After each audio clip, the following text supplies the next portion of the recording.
Hello, I'm Angela Furlong, and I'm here in Birmingham, Alabama with I'm Conrad. and the wonderful Rubye Braye.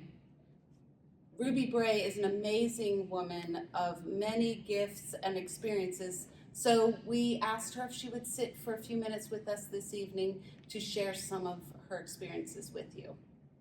Hi, Rubye. Hi there, Angela. Can you share with us the wisdom that you offered us on the bus as we were about to go into the community and interact with our neighbors this morning? Sure. Let me tell you that that's the short of a version that has actually 4 parts. Okay. The first part is to have a deep relationship with the Creator. And I don't believe most religions have got it right. I believe that the Creator is actually a mystery much bigger than anything that we've codified in books.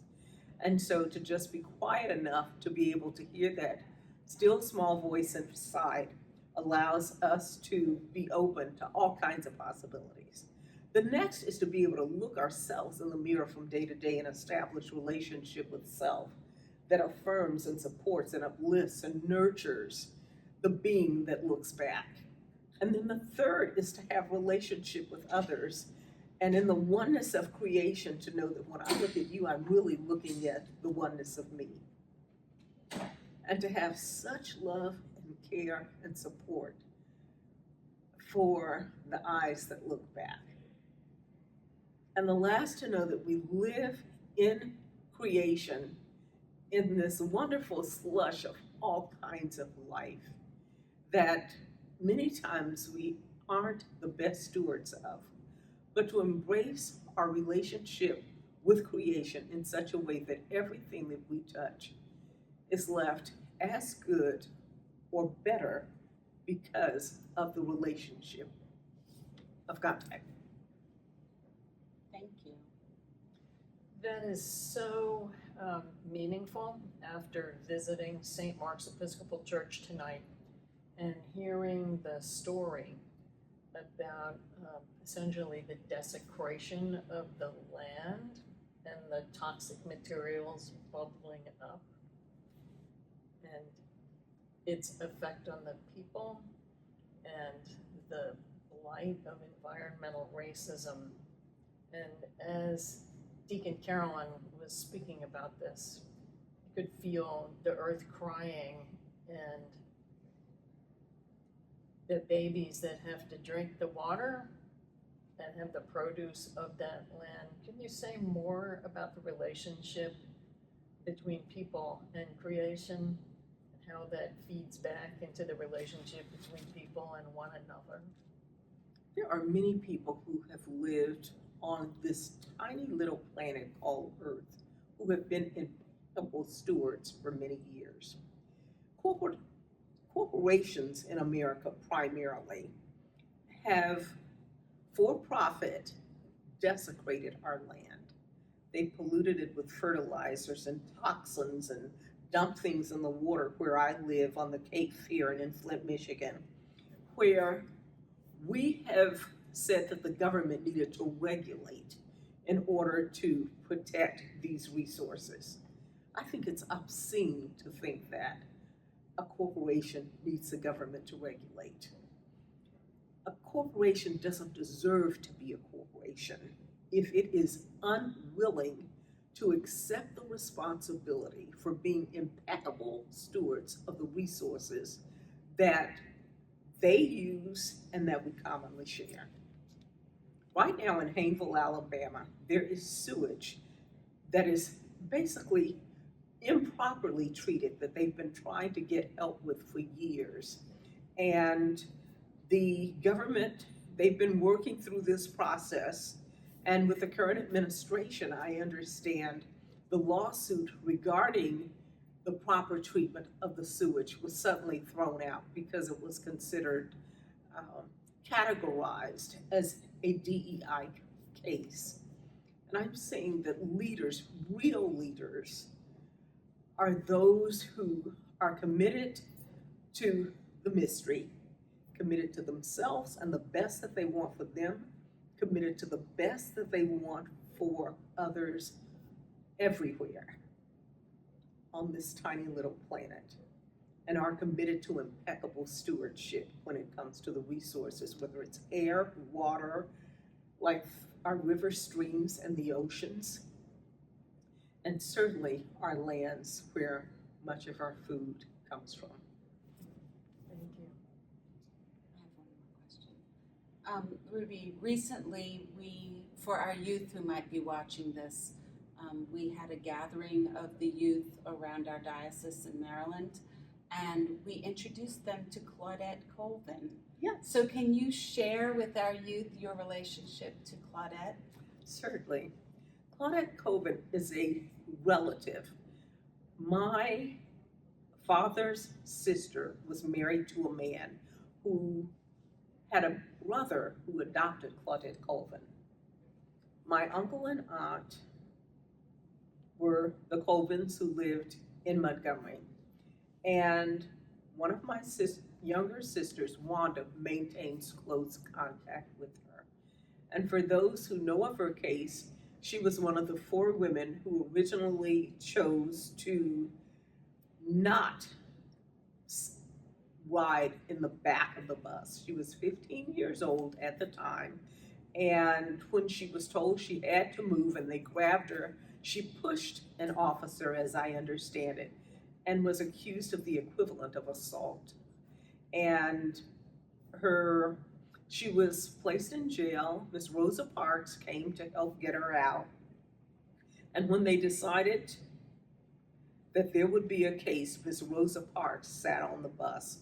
She was considered a classic community member who would be able to properly represent the Black community. And her case became the case that would set off the bus boycott on December 1st that would last for a year. Claudette is still alive. She's 82 plus. My sister writes her often on her birthday and on holidays. And last week we were just sitting in my sister's living room, and a card, she was opening mail, and there was a card from Claudette thanking my sister Wanda, who always remembers to send her a card on her birthday and for Christmas.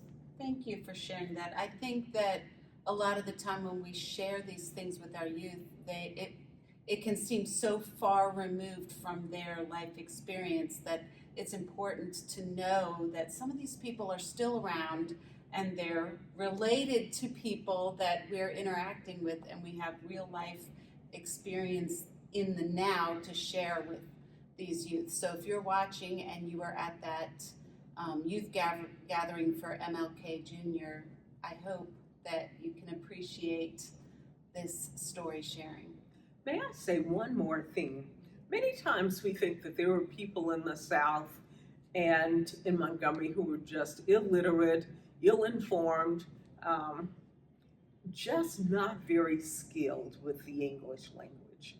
My sister read a beautiful card that Claudette had written to her, thanking her for remembering her birthday. And it was so well written. And I was reminded that for many years she worked in administration and was so good that I understand she was recognized for her quality employment for years. And in retirement still, she is as clear as a bell and lives in Texas with her son, as I understand it. I'd love to ask you one more thing. Sure. One of the things that we didn't say is that Rubye is the guide on our pilgrimage. And you have done so many different things that I think there's probably nothing we could ask you about that hadn't touched your life already in some way. How did you go from your various careers to this one? What I do now as a travel agency owner and work as a tour manager with my sister's tour and travel company. When I was a little kid, my parents would allow me to climb up in the back of the car, in the back window, And I could see everything when we were riding along. And so when we would go places, if my dad was about to make a wrong turn, I could say, no, no, no, no, no. I always remembered how to get places. And so it was as though I had little itchy feet for travel as I grew up. And for years, I have loved seeing the world. In fact, I think it's one of the greatest gifts that we give ourselves, to get out and go see places. I've been to all 50 states. I've been almost around the world, all over Europe, into South America, into Africa, in the Middle East, into India, into Asia, into Canada and the Scandinavia and the Baltics. And I even took the train across Canada from Vancouver to Halifax.